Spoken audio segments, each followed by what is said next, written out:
welcome to another edition of FLS Talks. I'm your host Atharva. Since the last few months, the world seems to be watching with bated breath as the situation in Afghanistan deteriorates. While the so-called superpowers debate and discuss possible courses of action, the general population continues to suffer.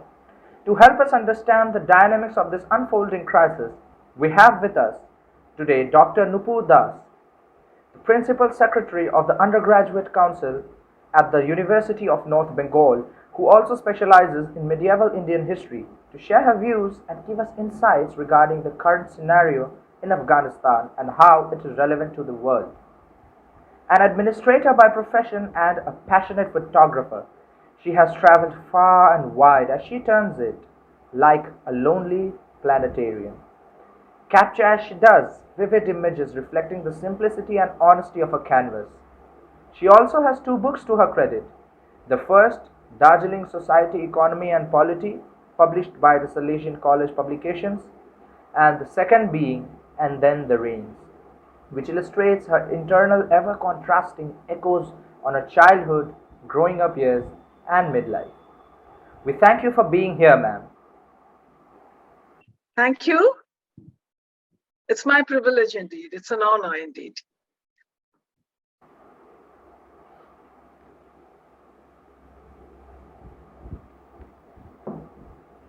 Now let us move forward to the question-answer session. Ma'am, my first question is, why is Afghanistan so relevant to the world today and compared to the other Central Asian countries such as Uzbekistan, Kazakhstan or Tajikistan? Why is Afghanistan so politically unstable? In history, there is a word which is known as geopolitics or geostrategic. The reason why Afghanistan is so important and has always been important is typically for this very reason, because of geographical location where it is situated. Okay, it is a gateway to China, to the Indian subcontinent. It has neighbors with Russia. So in South Asian scenario, geographically speaking, politically speaking, and historically speaking, it is of vital importance. And what do you think? Yes. What do you think would be the reason that there's so much of instability in Afghanistan's politics? If you look down at the history of Afghanistan, beginning with Darius I, who's supposed to have conquered Afghanistan in 500 BC, right till date, there is one thing which is very, very significant for Afghanistan, and that is, frankly speaking, this is the word which is coined. It is called a graveyard of empires. Right. Apart from the Mughals, which is very interesting, none could make a stronghold over Afghanistan. I'll come to the reasons first, but just let me give you a brief idea about the history. Suppose it's in fact, it started from Darius, then Alexander. Then we had the Kushanas. There was this stage where the Buddhism was there. Then the Mongols raided Afghanistan. They tried to bring it under the control. Then finally, it was the Arabs from Iran who tried to control Afghanistan. Then it was Ghazni, Muhammad of Ghazni, who was the first emperor who kind of tried to bring Afghanistan under its control. The main reason why it is politically unstable is varied. Number one, because of its tough geographical nature of the country. It's very barren, one side you have the famous Hindu Kush and the Pamir Mountains. It's basically a very tough and a very rugged terrain, very, very difficult for civilization to set in as far as geography is concerned. As far as I said, the geopolitics and the geostrategy of this region is concerned, If anyone had to go to China, beginning with the Silk Route, one had to go through Afghanistan and through the Khyber Pass, which many of you have written. If one had to come to India, one had to cross Afghanistan. I mean, if you had to come from there. It is a neighbor of Russia. It's a neighbor of Russia. It's a neighbor of China. Until 1947, it was the neighbor of the Indian subcontinent, meaning the British who ruled India. It was the end part of India. The only people who, to a certain extent, brought about stability in Afghanistan was the Mughals. And the reason why they did it was very intelligent. They never tried to control Afghanistan, okay? Whatever they did was just took the taxes. They took the taxes from the Afghans and they let them rule. And another very, very important factor is, like India, it is disintegrated into a lot of tribes. Each tribe more different than the other. So uniting all these tribes together, it is not an easy task. So it is a gateway to major civilizations in ancient world history. It was a gateway to the Indian civilization and the Chinese civilization. It was from the Mesopotamian civilization towards the Middle Ages of history. You had two important powers, the British ruling over the Indian subcontinent, and Russia was there trying to make inroads. British were scared of the development of communism, which ultimately came into Afghanistan. So these are the various factors which has made Afghanistan very, very difficult to control. Terrain, its politics, its ethnic nature, and its geopolitics. I hope I'm clear. Right, ma'am. And ma'am, would you say that when Russia landed its forces for about 10 years in Afghanistan, they had to retreat mainly because of the terrain? Would you say that? As I said earlier, why is Afghanistan a graveyard of empires? If you look at these reasons, as I mentioned, which has contributed to a certain extent to never to unite the country together. In fact, today, as we talk today, the BBC, I just heard the BBC in the morning, I was trying to follow up, and they said Panjshir, that area is still not under the Taliban control. So one area of Afghanistan is still not under Taliban control. It is not easy. You know, there are these huge fortresses, barren land. In some corner, you find one, you know, like one castle sort of a thing. And, you know, to reach that place and to conquer that place and to come back, by the time you come back, you know, they're again getting the independence. It's so difficult, geographically, very, very difficult. Coming to Russia, since it was a neighbor, and after communism set in Russia, the reason that Russia had with Afghanistan was to have the communist influence in Afghanistan. Okay? So we had kind of rulers who were ruling in Afghanistan who were basically controlled by Russia.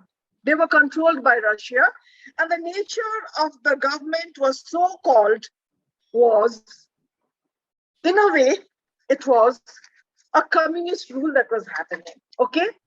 So we have the Soviet General Mohammad Daoud Khan to start with. Then Nikita Khrushchev, who was a very important Russian premier, he recognized Afghanistan in 1956. So in 1957, though he was a stooge of Russia, Daoud, he tried to introduce reforms. He opened up universities in Afghanistan, allowed Afghan women to go to universities and all that. So from 1953 to 1978, Russia had a very, very considerable influence vis-a-vis its stooges in Afghanistan, okay? Right. But then what happened was, slowly, there was a tribal group of people who were going against this Russian indirect Russian rule over Afghanistan. They were the Mujahideens, loosely termed as the Mujahideens. Now the Mujahideens came together, and to a certain extent, with the help of Pakistan, they tried to oust this communist or this Russian influence from Afghanistan. Right. And strangely, it was America and Britain and Pakistan who were helping the same Mujahideens, which later turned into a mighty group called the Taliban. Anyway, we'll come to that later.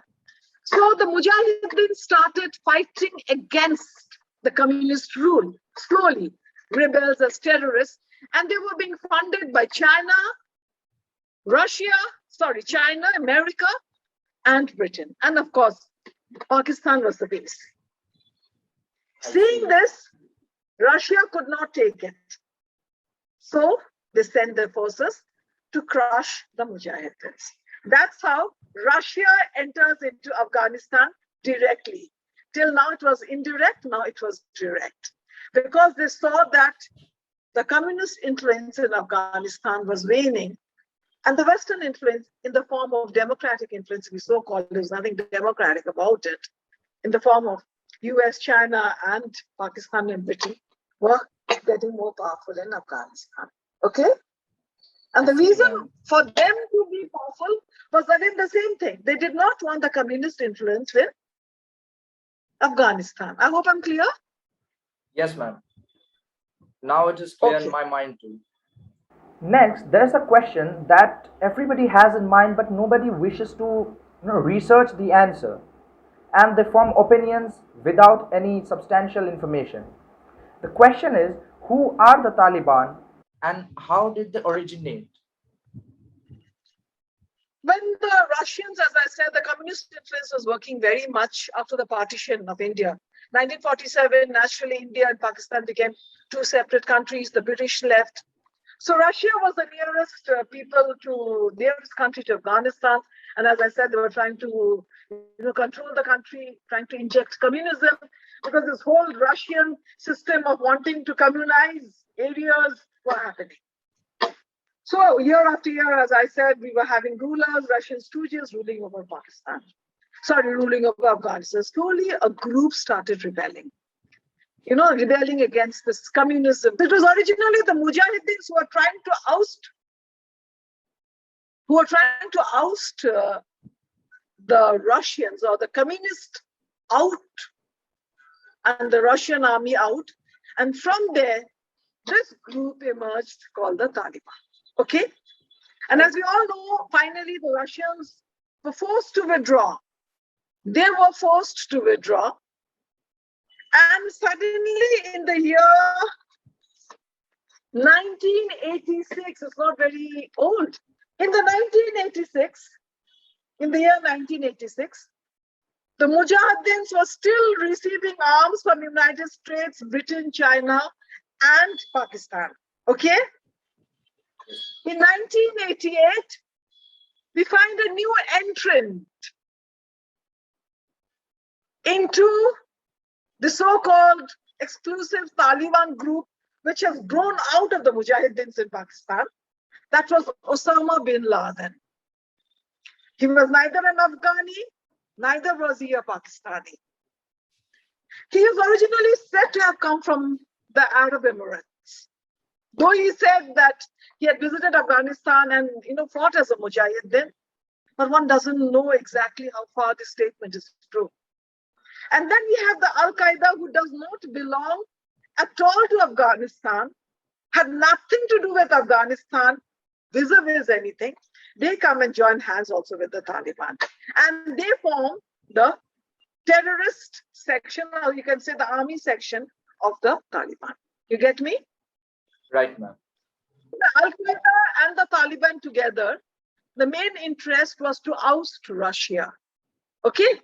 Right. So they ousted the Russian troops withdrew. But they were not satisfied with that. The very people who helped them rise, they started targeting the US. I see. Ma'am, it seems quite interesting to learn more and more about the scenario in depth. Now, the next question may be subjective to people, but the question is, how would you explain the origin of Islamic extremism? Actually, I don't want to talk much on this at all because it's a very debatable, a very huge something, and exactly it's very, very difficult to come to, categoric answers of Islamic extremism. But one thing I will tell you, and this is right to the end, why do you think the Americans suddenly left Afghanistan? Did it ever strike? All these years they were there. Whatever they were doing, they were doing. Right. For that matter, we have a lot of theories as to why the British also left India, right? Right. The only reason, or the main reasons why the Americans left Afghanistan is the so-called Islamic terrorism, which to be very frank, it is very difficult for me to define and to categorically point out, because it's a very debatable and it's a huge, huge thing to talk about. Okay? That is, now terrorism is not only limited to Afghanistan. The Americans realize this. Terrorism has kind of spread, it has become a worldwide phenomenon. Okay? It has become a worldwide phenomenon. It's not only limited just to Afghanistan.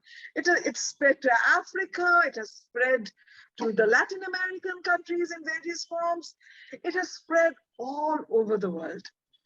And just by controlling Afghanistan, they realize it's nothing. It's sprouting from here. It's sprouting from there. Like you're putting one down, it's sprouting from somewhere else. Okay? So that was one of the reasons. They realized that, come on. Just like, it's not that the breeding ground of Islamic terrorism is only Afghanistan. No.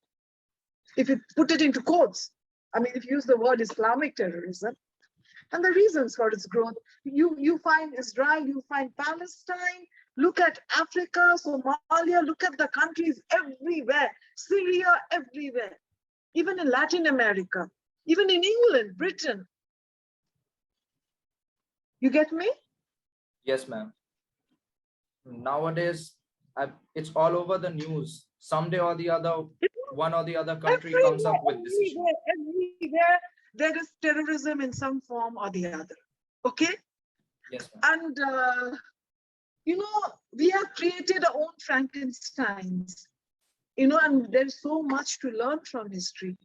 We have created our own Frankensteins. As I told you, these very Americans and the British, they are the ones who supported Al-Qaeda and the Mujahideen and so-called Taliban in the beginning. Right. They are the ones who funded them. China funded them. Pakistan funded them. Yeah. And then the 9/11 happened. And suddenly America realized. Yeah. That it was against them. Yes. It's a Frankenstein that they created. Right. Ma'am, the next question for you is, what has India got to lose or gain from the status quo, and what and how have been the Indo-Afghan relations been over the decade? First of all, we always had a very, very good relation with Afghanistan, right till 1947. Okay? Till the partition. The independence. India had somehow, after independence also, we had a very, very kind of a very friendly and a very good relation with Afghanistan till the Russians controlled Afghanistan. Okay? Right. Because naturally India was an ally of Russia. So being an ally of Russia, naturally India had very, very good relations with Afghanistan, very good relations. In fact, the relations that we have, India has with Afghanistan traces out right through history with the spread of Buddhism in Afghanistan. Then we have, as I said, the Kushans, with Alexander, with the Mauryan Empire. Then when you come to medieval Indian history, we find the Mughals were there, as I told you. They were very intelligent. They did not rule it directly. They ruled it very indirectly, just collected taxes, let them do whatever they wanted to. Okay? Then when the British came, it was the whole area was a subcontinent. And British left some areas very loosely. For instance, Bhutan, okay? Not directly under Indian subcontinent in British control, but indirectly. Nepal, Not directly on the British, but then they were like, indirectly. Tibet, Afghanistan. So these were the satellite countries where the British had.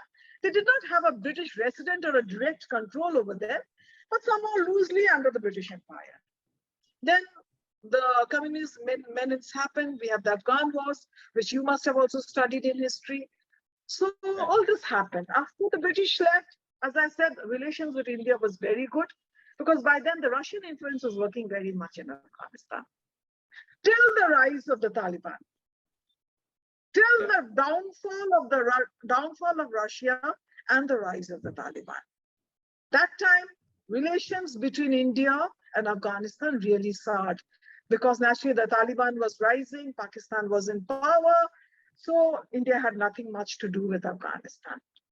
Then after 9/11, when America started entry into Afghanistan, and started slowly kind of holding the country together, our relations with Afghanistan again improved, more so economically, because we have invested a lot in Afghanistan, okay? We were building the roads, the bridges, we were building the universities, we were building it in everywhere.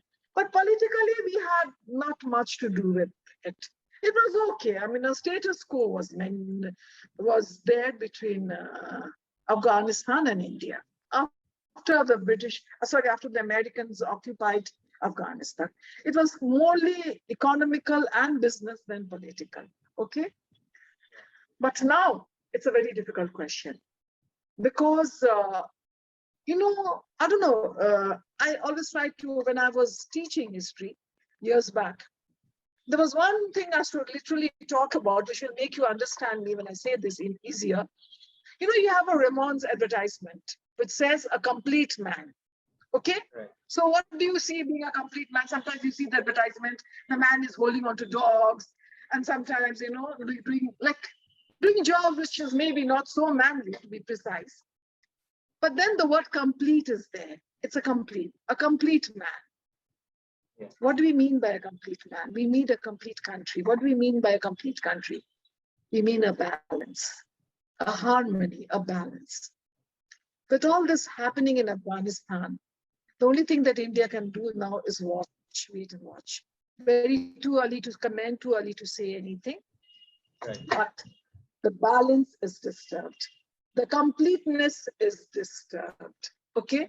We cannot deny the fact that China and Pakistan are becoming centers of power with Afghanistan.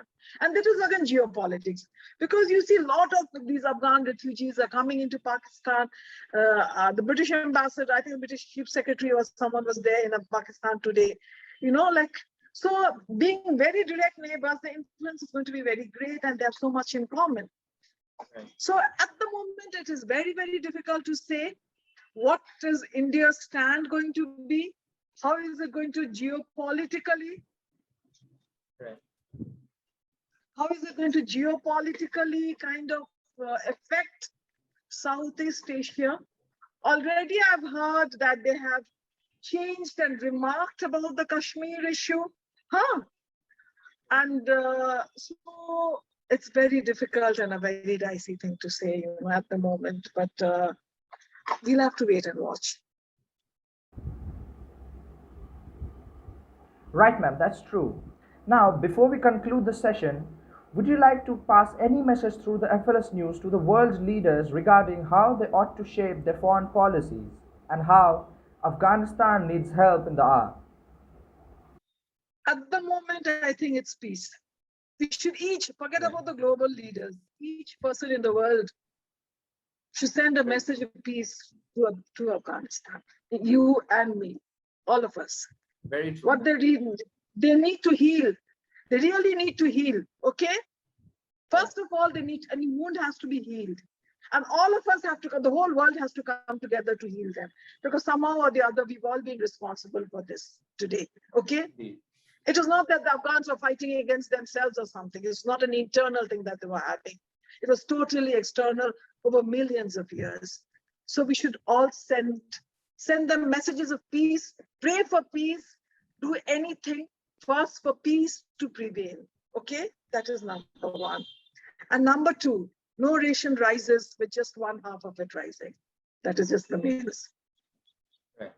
You need to bring the women, give them the respect, the children, and the elderly. Okay? So that is also required. No nation will rise. When you're holding a country, you're holding a thing, you have to hold it with two hands. You can't hold the sky with one hand. Right. So one side is the male and the other side is the female. So you will never rise. You will never rise.